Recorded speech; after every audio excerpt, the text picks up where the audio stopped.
कक्षा 5 की पाठ्य पुस्तक हमारे आसपास का 21वां पाठ किसकी झलक किसकी छाप, पृष्ठ 192। छी छी।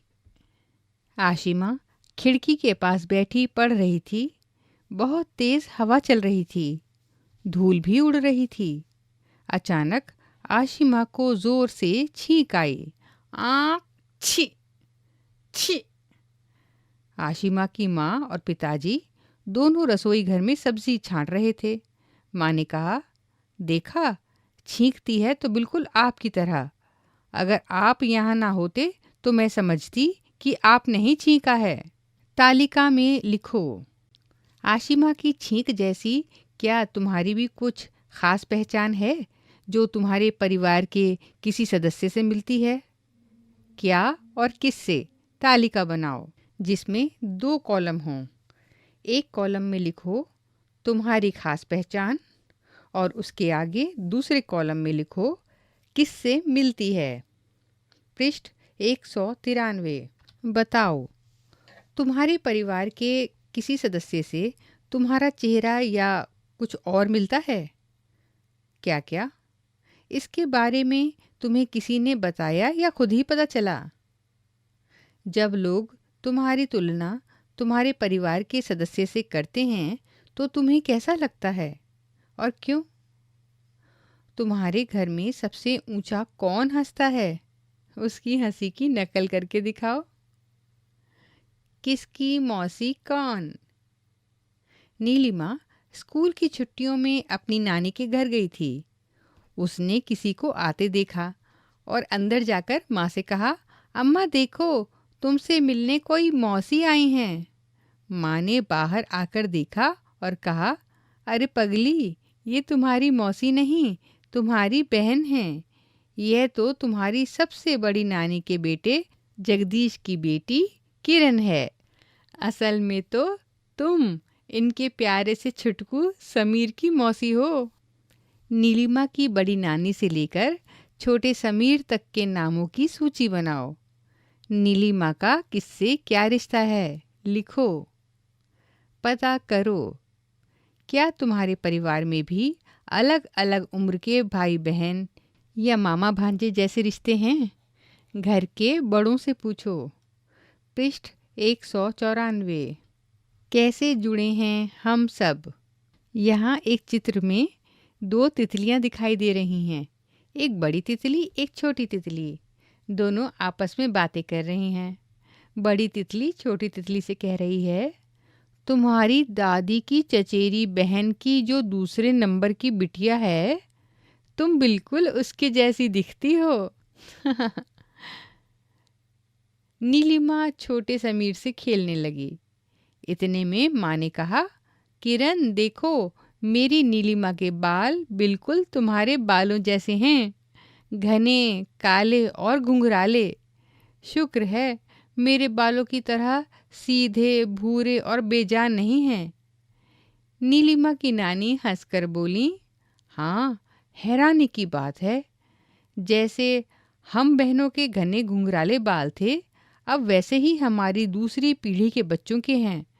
सब की बातें सुनकर नीलिमा ने सोचा, कहने को तो हम दूर के रिश्तेदार हैं, मगर आपस में कितने जुड़े हैं हम सब। पता करो और लिखो। नीलिमा के बाल उसकी नानी की तरह घुंघराले हैं। तुम अपनी किसी बहन, भाई, चाहे ममेरा भाई, चचेरी बहन की कोई पहचान देखो, जैसे आँखों का रंग, गालों में गड्ढा जिसे डिम्पल कहते हैं, कद, पतली या मोटी नाक, आवाज़। बताओ कि यह पहचान यानी गुण उसकी माँ के परिवार से आई होगी या उसके पिता की तरफ से। एक तालिका बनाओ अपनी कॉपी में और इस तरह से भरो जैसे यहाँ हम नीलिमा का उदाहरण देकर समझा रहे हैं। आप तालिका में 4 कॉलम बनाओ। पहला कॉलम, नीलिमा, खास पहचान, घुंघराले बाल।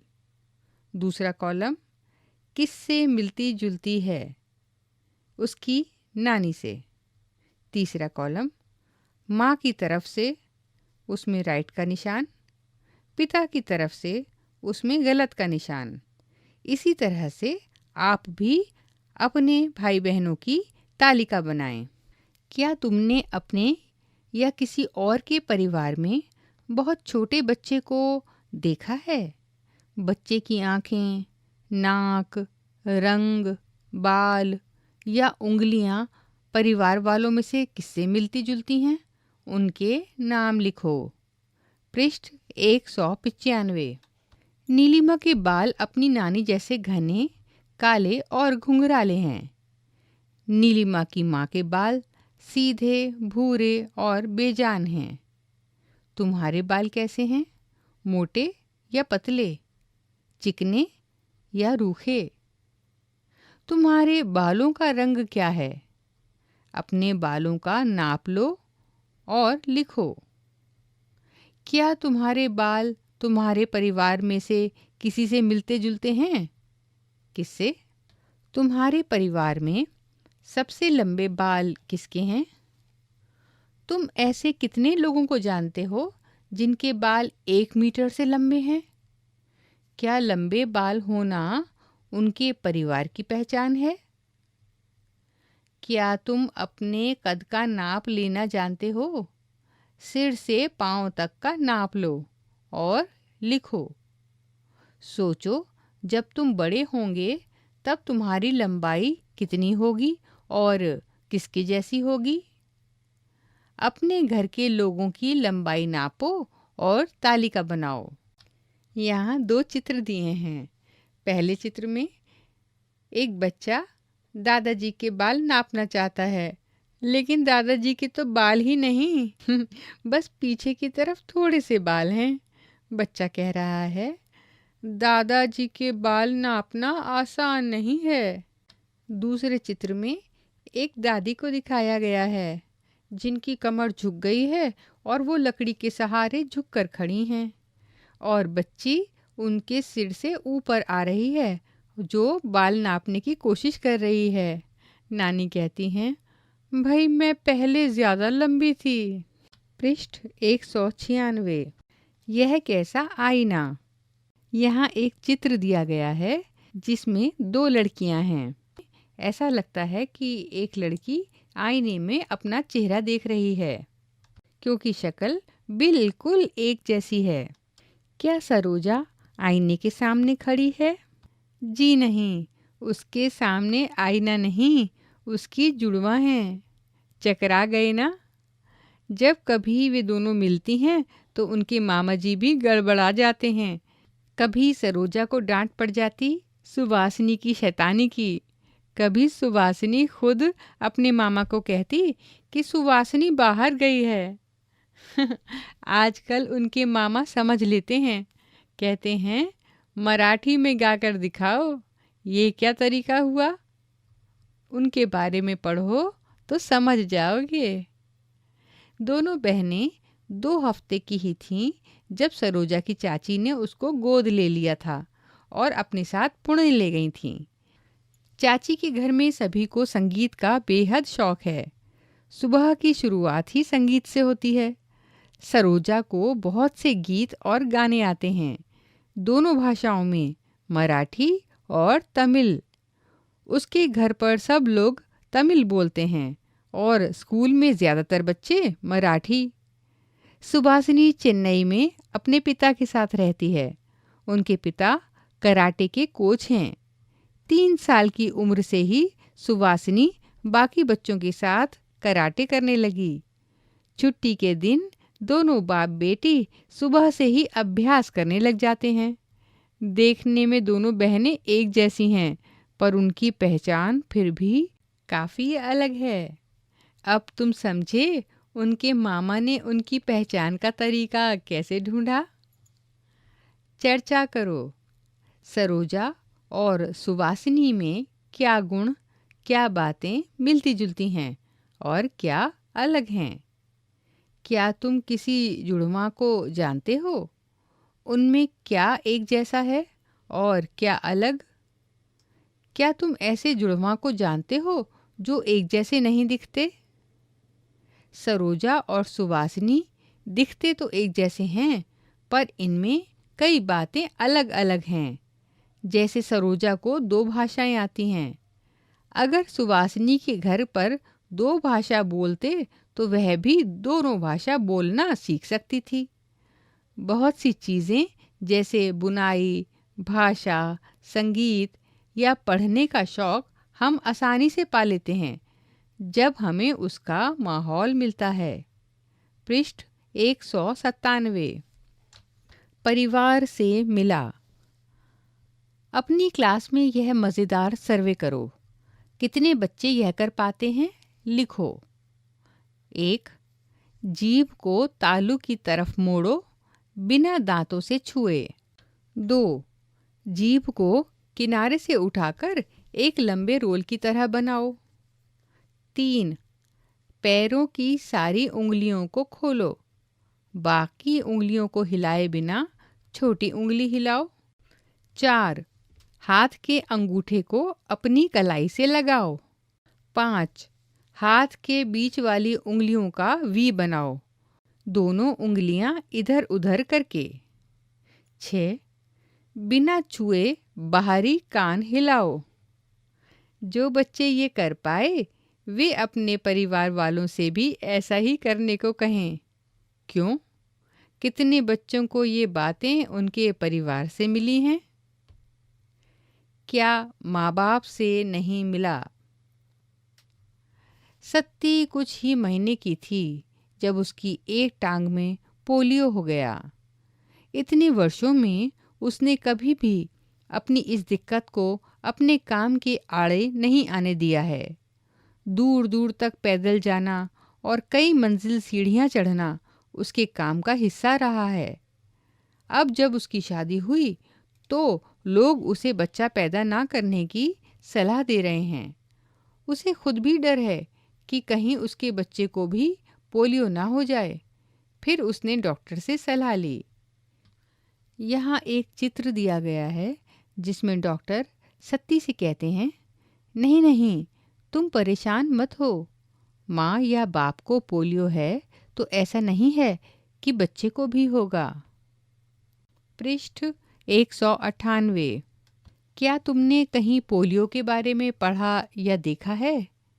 क्या तुमने पोलियो की दवाई पिलाने के बारे में कोई खबर पढ़ी है? क्या तुम किसी ऐसे व्यक्ति को जानते हो जिसे पोलियो है? मटर के प्रयोग चिकने या खुरदुरे। ऑस्ट्रेलिया में रहने वाले ग्रेगोर मेंडल का जन्म सन 1822 में एक गरीब किसान परिवार में हुआ था।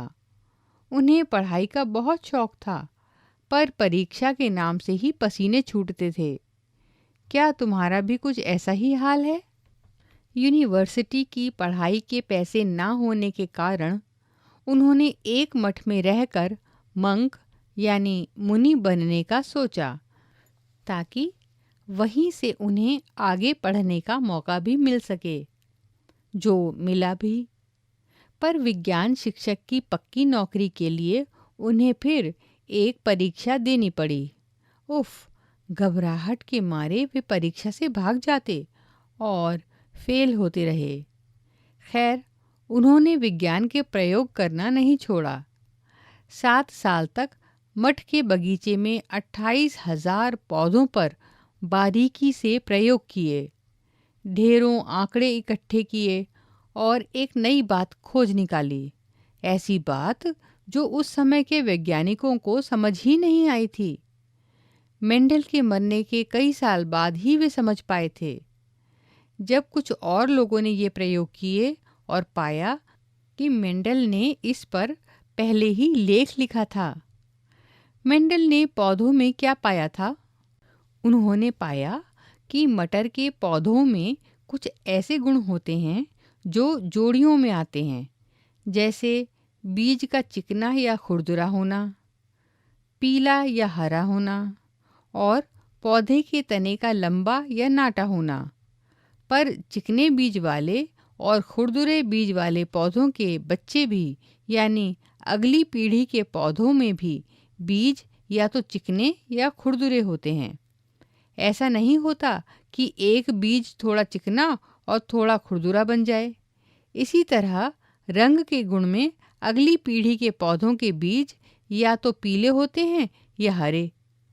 पीला और हरा गुण मिलकर कोई नए रंग का बीज नहीं बनाते। यही नहीं, मेंडल ने तो यह भी बताया कि मटर की अगली पीढ़ी के पौधों में ज़्यादा पीले बीज वाले ही होंगे। इसी तरह उन्होंने बताया कि अगली पीढ़ी में चिकने बीज ज़्यादा होंगे। पृष्ठ 199। कुछ परिवार से, कुछ हालात से। विभा दूर से ही जान जाती है कि उसके नाना आ रहे हैं। उनके ठहाके की आवाज़ सुनकर नाना ज़ोर से बोलते हैं, ऊंचा भी सुनने लगे हैं। तुम्हारे घर में कोई ज़ोर ज़ोर से बात करने वाले हैं? क्या उनकी ऐसी आदत है या वे ऊंचा सुनते भी हैं? क्या तुम किसी समय या किसी के सामने बिल्कुल ज़ोर से नहीं बोलते? कब और किसके सामने और क्यों? और कब ज़ोर से बोलते हो? कुछ लोग सुनने के लिए कान पर मशीन लगाते हैं। कुछ लोग छड़ी या चश्मे की मदद लेते हैं। क्या तुम ऐसे किसी व्यक्ति को जानते हो? किसी ऐसे व्यक्ति से बात करो जो ऊंचा सुनता हो। पता करो, क्या वह बचपन से ही ऊंचा सुनता है? कब से ऊंचा सुनने लगा है? उन्हें क्या क्या कठिनाइयाँ आती हैं? हमने देखा कि हमारी कुछ ऐसी पहचान यानी गुण होते हैं जो हमें परिवार से मिलते हैं। कई हुनर और कई बातें हम अपने माहौल से लेते हैं, पर कभी कोई बीमारी या ज़्यादा उम्र की वजह से भी हम में कुछ बदलाव आते हैं। यह सब मिलकर ही हमारी पहचान बनती है। हम क्या समझे? तुम्हें क्या लगता है, तुम्हारी कौन कौन सी ऐसी पहचान है जो तुम्हें माँ की तरफ से मिली है?